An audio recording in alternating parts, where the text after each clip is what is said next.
Last time on Generationally Speaking, we talked about marriage.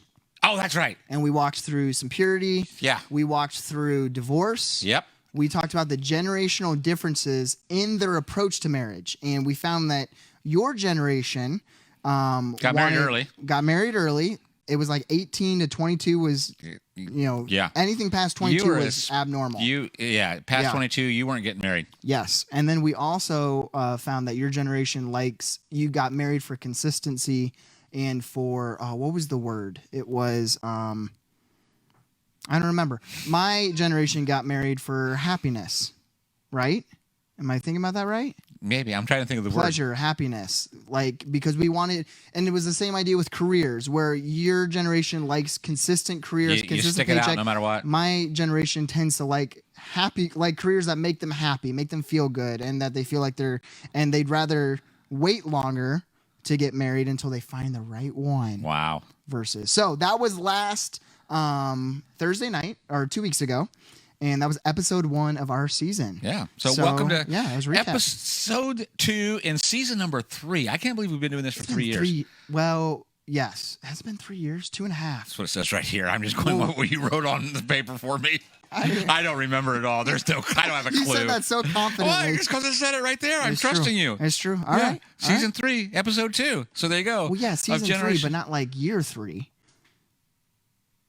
Okay, carry on. Finish your intro. Have you noticed that we're losing viewers? we have 4 on each platform. We're up to 8.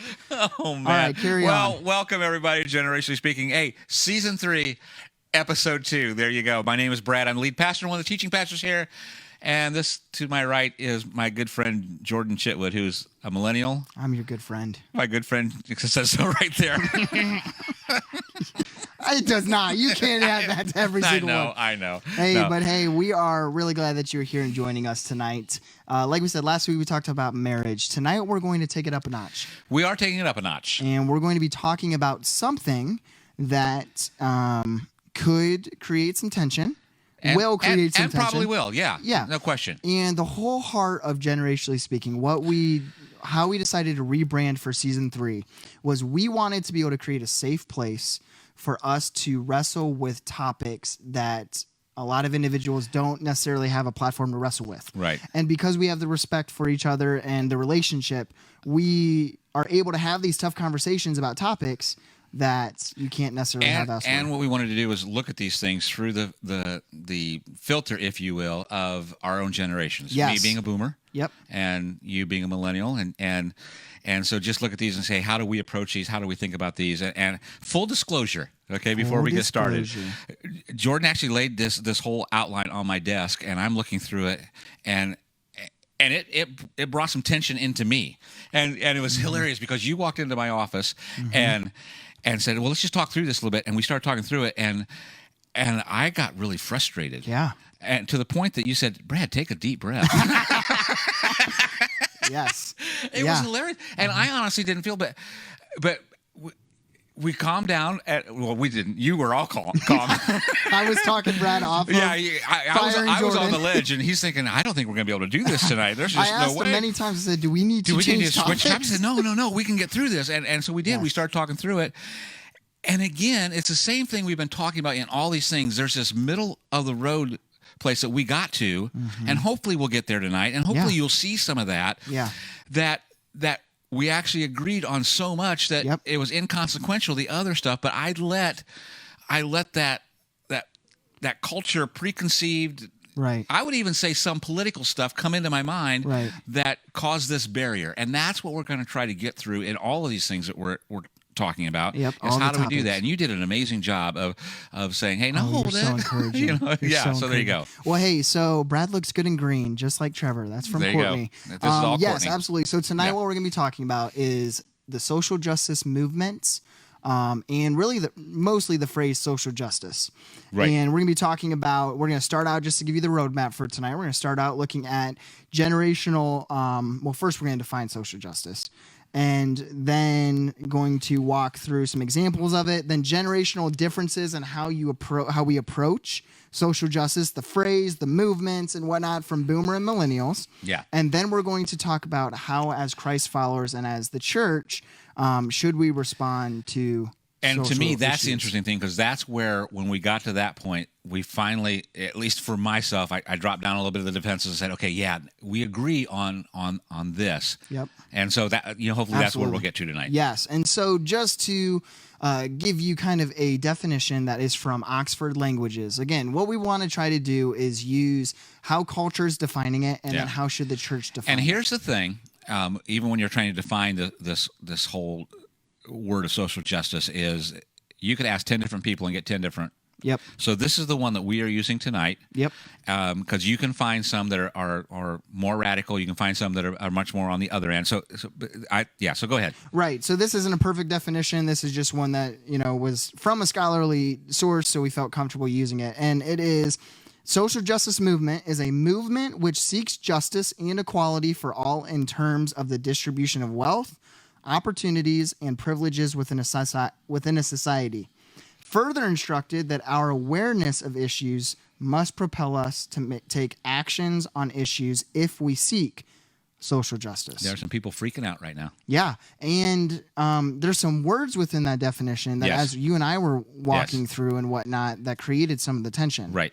And so words like the equality or the wealth, the quality and distribution of wealth. Right. Yeah. And so and that's the hot buttons. Right. And so that's part of what we're going to look at tonight. Here are some examples of the biggest social issues from 2020. You've got voting rights, ageism, racial discrimination. What's ageism? Like the idea of you're either too old to work or too young to work in different areas and stuff. So like you're outdated and all of that stuff and whatnot. Healthcare, climate change, immigration, income gap, gun violence, hunger and food insecurity. We're going to take each one of these and just dive deep into it. No, but those are some of those topics that lead the social justice movement. Yeah. And then different organizations within each one. Right.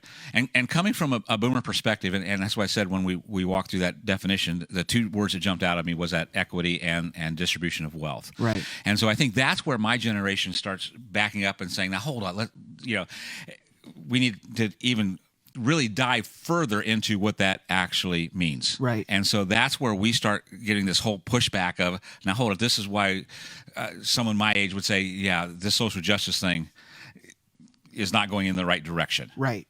And they go down that road. Yeah. Exactly. Yeah. And what you and I had talked about in the office when we were walking through the tension was your generation has 30 to 50 more years of political baggage or experience that my generation, that I don't have. So that's why I had asked you when we were talking through the differences, I'm like, okay, well, when did you start to see the tension in whatever area we were looking at start to arise? And we're like, well, let's Google it. It was back in the 80s. In 1980. I'm like, well, yeah, I wasn't alive back then. Right. And so that's part of the conversation and why it's so cool that we're able to have this discussion is we have to recognize that your generation has lived through more, and not to say that means you're wiser. It just means there's more experience there, and so there's more. And we've seen more history of what some of that happens, and what the outcome of some of that is. Sure. And again, I think people from my generation look at that as this is where we're heading, and here's one step that goes to the next step, goes to the next step, and goes to the next step, and as we continue to talk. Your opinion wasn't okay. That's where I'm trying to get to, right? And I think Mike was saying, hey, but that's where it leads to, right? And so there's that hesitancy from us of saying, yeah, there's a problem here, right? And so, Brad, why don't you walk us through some of the generational differences in response to social justice? Ask me that again. Brad, why don't you walk us through the generational differences in response to social justice? Very good. Wait, and here's the funny thing: as you even made this comment, I'm trying to stay on track. It's just my mind is shot. Hey, you're okay.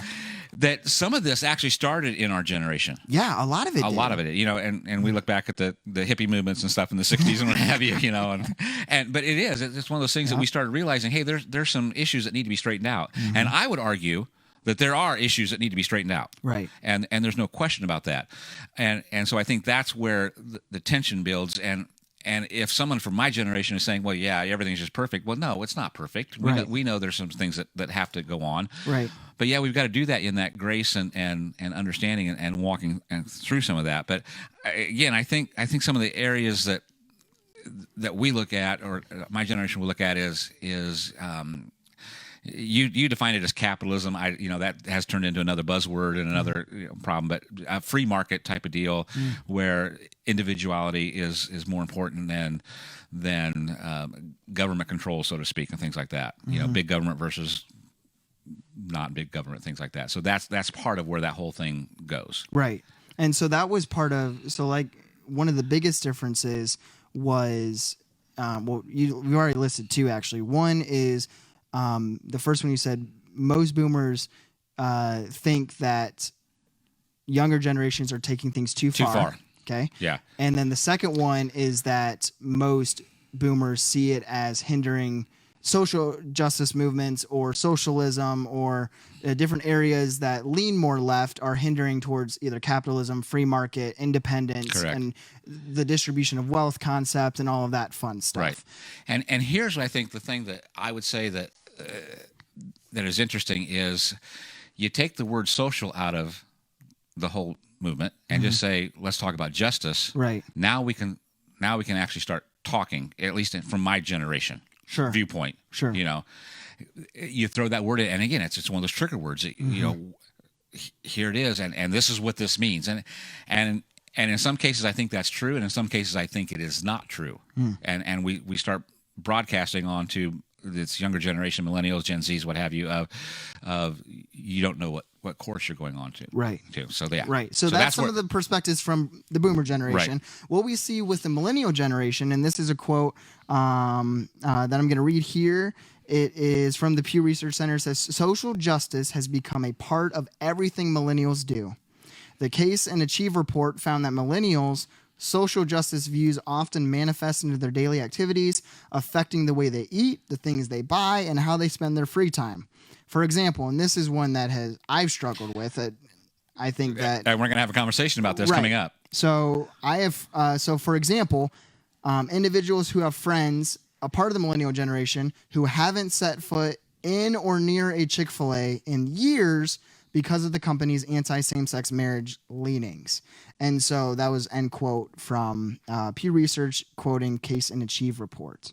And so what we've noticed, again, your generation started a lot of the different fights for equality. It really did. Yeah. And then where some of the pushback has come is that my generation has taken the reins and then taken the reins way too far in different areas and stuff. And so that's kind of where you see the differences. Both, though, care about people. Correct. Okay? And both care about And I think that's where I would say that some of the disconnect comes in, is that people on both sides would argue that the other people don't care about people. Right. And I just don't think that's true. Right. That coming from a different perspective, coming from a different way, a different mindset thinking, are we going to get there the same way? Probably not. But I do believe that both people care. And I think there are some in both areas that don't care for people. Oh, sure. That there are some people that it's all about me or correct my life, my safety, my whatnot. Right. But when you really boil down to it, there's fewer people like that. Yeah, exactly. But unfortunately, because of media, and we've talked about this in our Chasing God's Heart series, the media seeks to divide, and so they'll take one case and then it'll be widespread. And I would argue this, and we talked a little bit about this, but and again, I think in the culture and society, especially coming from, we're going to talk about this from a church aspect, from a Jesus follower aspect, is you got to understand that who wants us divided? Right. So again, we are not fighting each other. Yep. We are fighting the principality and powers that we cannot see. Right. And so we allow that to happen. Absolutely. And I believe the media on both sides is guilty of this. Yeah. And because it gets clicks, it makes money, it sells ads and stuff. Absolutely. And that's what's disheartening. So for just an example, you probably saw with the George Floyd protests. Yep. The media went on and on about all the riots across the country. But when you looked at the data, 93% of the protests were peaceful, Yeah. and 7% were, violent and whatnot, Right. and had arrests, and Yeah. but all we saw for months was the violence and the riots, and And then even to the point of from the other side is you'd see someone standing in front of a building that's burning and people running around writing in there saying these are mostly peaceful protests. And you think, Right. have you seen what's going on behind you? Right. And so you can make the argument on either side. Mm-hmm. And anybody really sane would say, even if you were upset about the destruction of things, you'd say, yeah, most of them were peaceful. Right. And the ones who were saying, well, no, they were peaceful, we're going to say, you know what? Yeah, there was some stuff that was uncalled for. Right. And again, that's that middle road is looking at the facts and saying, yeah, this is what really happened. Right. And so we look at the side that we want to portray and absolutely. say, well, here's the proof, Yeah. And, Absolutely. And again, the truth is somewhere in the middle. Right. And so we've walked through different data. We've walked through some different generational approaches to social justice, the term, the movements. Again, there's so many different organizations, and a lot of people love the phrase social justice, and a lot of people, separate themselves from the phrase social justice. But where do we agree on this stuff? Right, and that's where we got to get to. And even in our office today, that's where we finally got to. But we realized that our hearts were actually connected in what the outcome that I think both of us really, really wanted. Right. And I think if we can get to that point, then we can have these conversations. We're not going to agree on everything, but we can get to the saying that this is what we're trying to get to. Now, how do we get there is another conversation that we can have. And what we've talked about even in all of our tension sermons is we don't think we can get there without Christ. Absolutely. And that's the heart of all of these issues, social issues or church issues. The whole world, that's part of the whole idea of 2 Corinthians 5:17 of Christ, new creation. All those who are a part of Christ are new creation, reconciling themselves back to God and then to others. And without that foundation, it's nothing. It's nothing. You can't get reconciled. Why we wanted to start tonight talking about the tension, then talking about the generational differences is all to say most of those, not all of them, but most of those are culture related. And as the church, we have to, in a sense, redefine what does social justice look like for us, but then also just saying, what does that mean for us? How as the church do we approach these social issues that are around the world, whether it's with health insurance, immigration, race, ageism, whatever social issue you're talking about, it should still be an approach from God. Because God still wants justice. Right. No matter what. And let me beat up on some boomers for a little bit. You're going to beat up on some boomers? Yeah, and also There's beat no on my here. generation.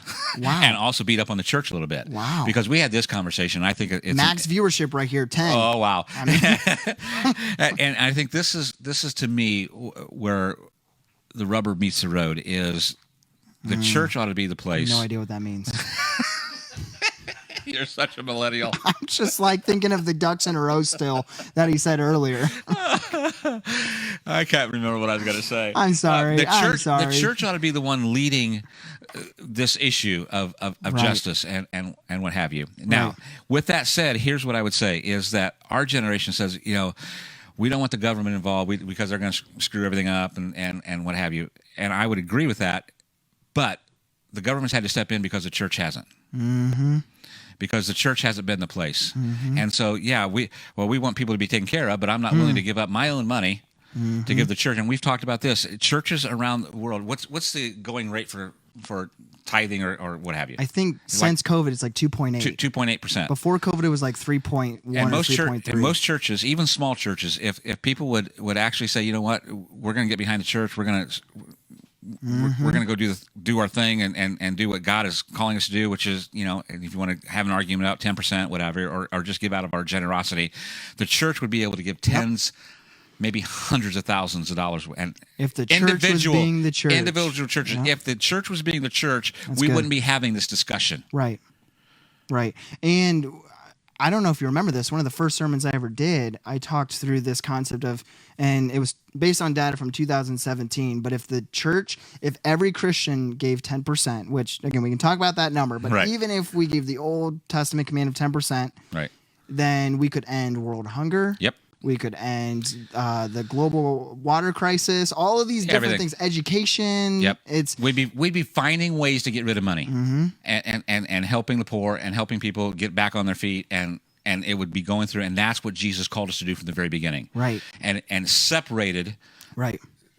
The church from government. So whatever your view is on the response of how should the government step in and on these issues, right. That's not what we want to focus on for the rest of this. That's not the heart of this message. We just outlined how, different generations view different support and then social issues. And why there's some division, and why there's some anger and some tension and what have you. And we made clear the tension, but now we are saying very firmly that the solution is Christ. Absolutely. The solution is Christ's church. The church. The church. The church being the church. And we hear that phrase all the time. Be the church. Be the church. Be the church. It's not a place we meet. It's not a place we gather.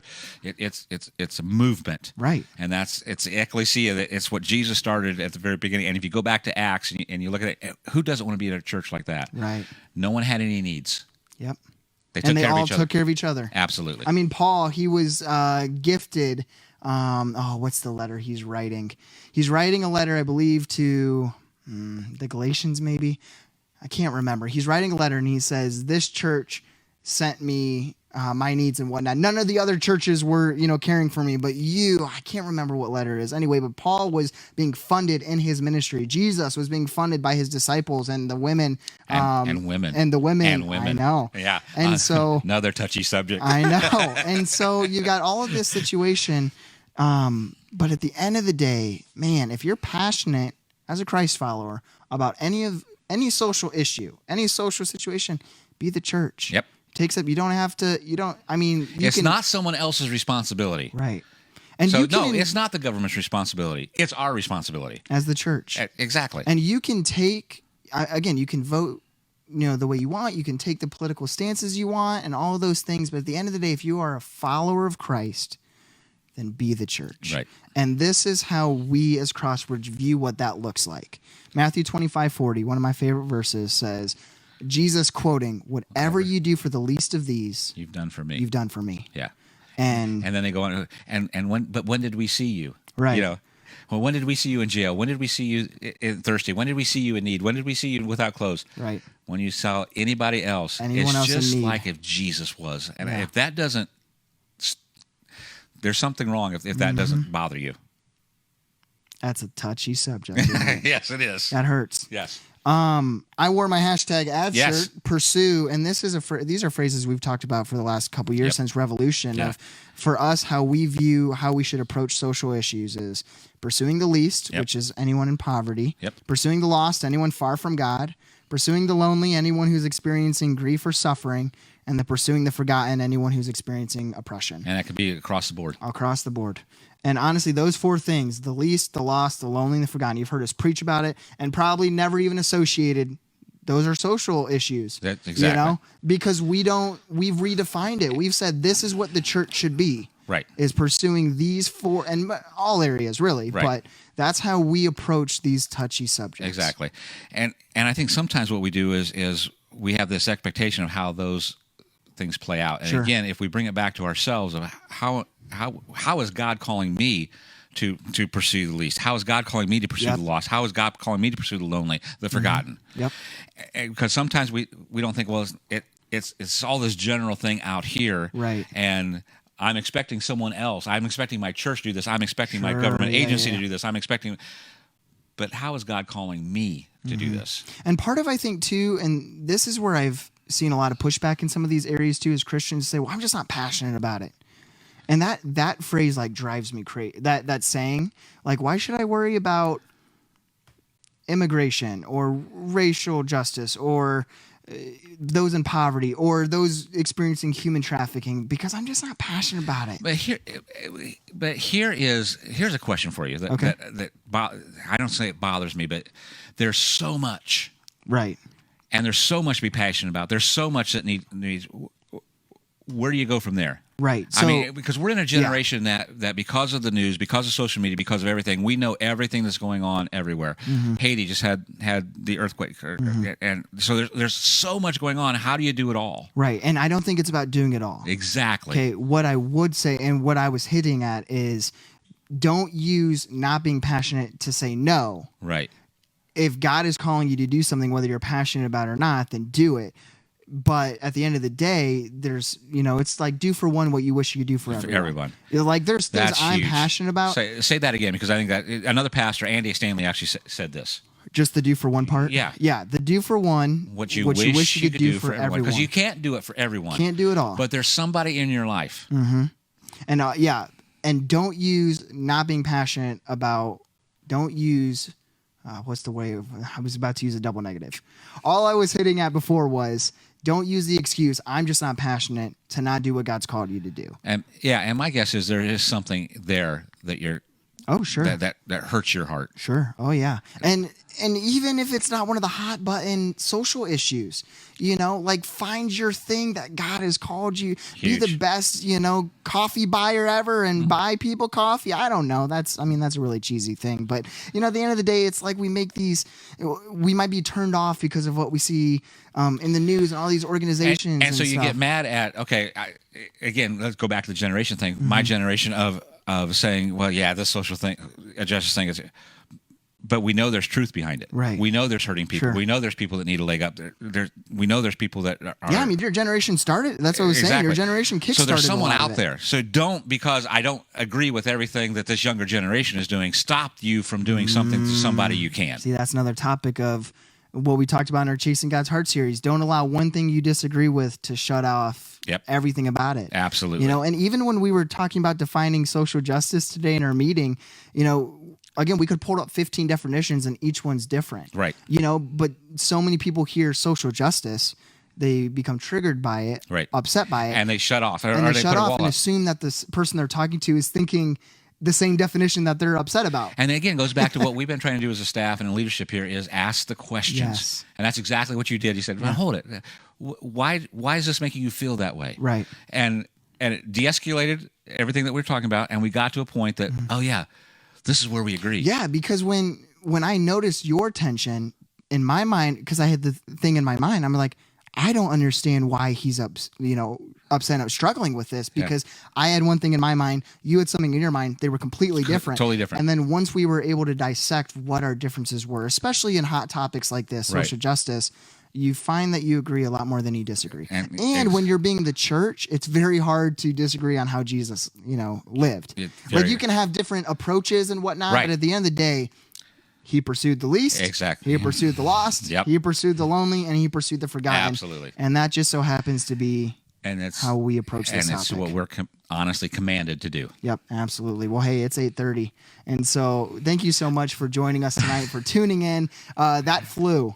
That was a tough conversation, a great conversation. I'm really proud of Brad. He shared his heart tonight, and just to see him wrestle through some of the tension and whatnot, because like part of what we had talked about is your generation has had 40 to 50 more years of baggage with this conversation. Sure. I've grown up in this conversation. And so for me, that's why it's like, it doesn't hit me as, passionately or triggering or whatnot, because I've always, been in this atmosphere. Exactly. And so it's been cool to just see Brad and him continue to wrestle with different topics with me, who can, push him a little bit crazy sometimes. So, but hey, thank you for joining us. In 2 weeks, we're going to take next week off. In 2 weeks, we are talking about what our teens talked about a couple weeks ago, cancel culture. Our teens talked about it. You're not making it any easier, are you? No, we're gonna keep getting heavier and heavier. But great stuff. Our teens talked about it in their Gen Z podcast, Through the Lens, and we thought it would be cool to have a millennial and a boomer perspective as well. And so join us October 14th, I believe it is, in person. Not in person, that's church. Online only. Don't show up here. Yeah. So hey, thanks for tuning in. Yep. Thanks for tuning in. We hope you have a great rest of your night. See you next time. See you, everybody.